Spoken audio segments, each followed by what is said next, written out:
Hey, salut, c'est Shodan. Ça faisait longtemps, ça faisait bien longtemps. Bon, je vais poser mon petit truc, sinon ça va faire du bruit, ça va être chiant. Le point, enculé. Un mètre comme ça. Je savais pas vraiment quel format faire sur ma chaîne et je me suis dit, et si je parlais un petit peu des films que j'ai adorés cette année, enfin l'année 2024. Il y a en somme quelques films qui m'ont marqué cette année et je voulais vous en faire un petit peu profiter, vous dire le cinéma, c'est bien aussi. Dans les films qui m'ont marqué cette année, il y a Emilia Pérez. Oui, Emilia Pérez, c'est génial, c'est le point, enculé, fais le point. Emilia Pérez, c'est un thriller musical et c'est totalement cool. Les chorégraphies sont juste géniales et le thriller musical, c'est un genre que je ne connaissais pas énormément, à part peut-être pour Showgirls, mais c'est vraiment différent.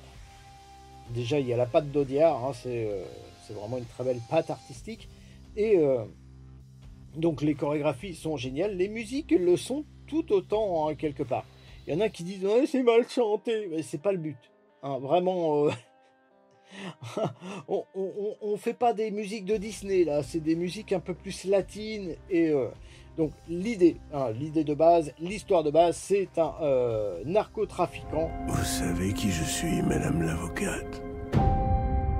Manitas Del Monte, chef d'un cartel sur le marché des drogues de synthèse. Qui kidnappe une avocate, hein, qui dit écoute, voilà, tout ce truc là, j'ai vécu des décennies en faisant des morts derrière moi, en vivant la vie de narcotrafiquant parce que pour survivre, j'avais pas le choix d'être plus dur que tous les mecs là, et mais je veux vivre ma vraie vie, et ma vraie vie c'est d'être une femme. Donc voilà.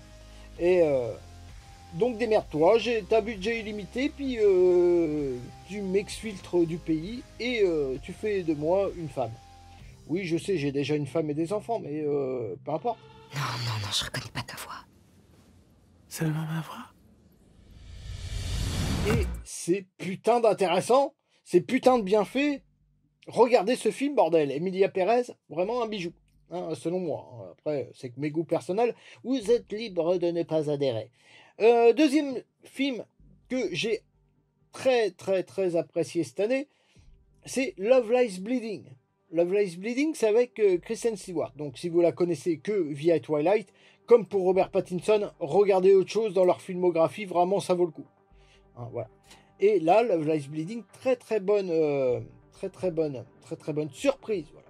Je cherche mes mots, putain. Très bonne surprise de cette année, où elle tombe amoureuse d'une bodybuildeuse et il y a des meurtres. Est-ce que t'aimes les armes? Pas vraiment. Alors qu'est-ce que tu fous ici? Très cool, je vais éviter de trop en dire. Il y a des modifications corporelles. Je sais qu'on parle beaucoup de The Substance en ce moment et je ne l'ai pas encore vu. Donc peut-être que je vous le conseillerai aussi, peut-être. Hein, voilà. Mais déjà, rien que Love Lies Bleeding, oui, ça vaut le coup. Ensuite, là c'est pas un film mais trois que je vais vous conseiller, c'est une trilogie. Hein, la trilogie Pearl, X et Maxine. Donc évidemment ça a commencé par X, ensuite Pearl, puis Maxine, hein, qui est sorti très récemment. Moi je les ai pas regardés dans le même ordre. J'ai commencé par regarder Pearl. Et je pense que je vous conseille de le regarder dans ce sens-là. Pearl, X et Maxine. Parce que sinon, vous spoilerez peut-être un truc. Mais bon, bref. Avez-vous toujours voulu travailler dans ce domaine? J'ai toujours voulu être célèbre. En tout cas, très bonne surprise là aussi. Vous pouvez le faire en marathon si vous voulez. Même si, pour votre santé mentale, peut-être pas. Hein. Non, ceux qui aiment l'horreur, vraiment, parce que ça reste de l'horreur un peu plus psychologique,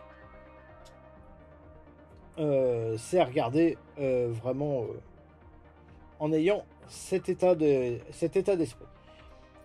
Ensuite, dernier film que je vais vous conseiller, et non des moindres, c'est un film que vous n'avez pas besoin d'avoir en français, vu que c'est muet, et en noir et blanc.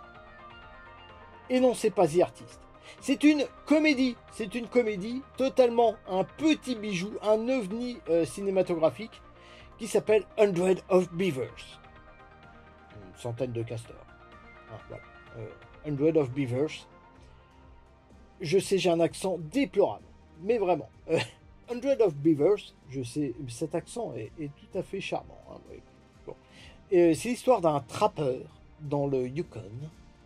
Ou peut-être pas dans le Yukon. Un endroit où il fait très très froid, où il y a de la neige. Hein, et où, de base, il essaye de survivre.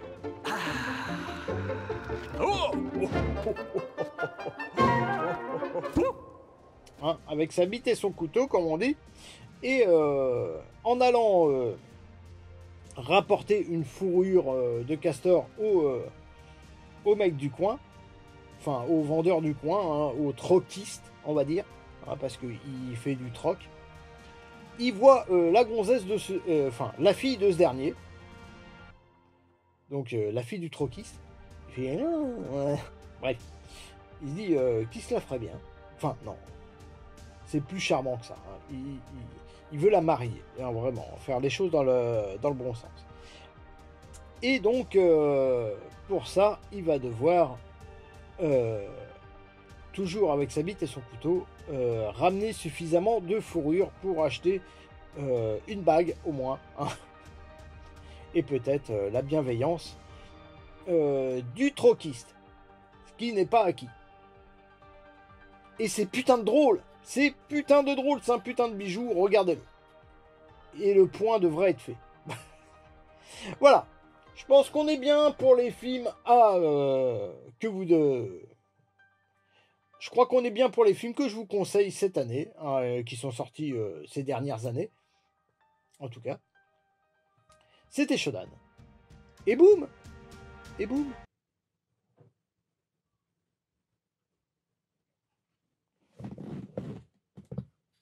Je suis Batman.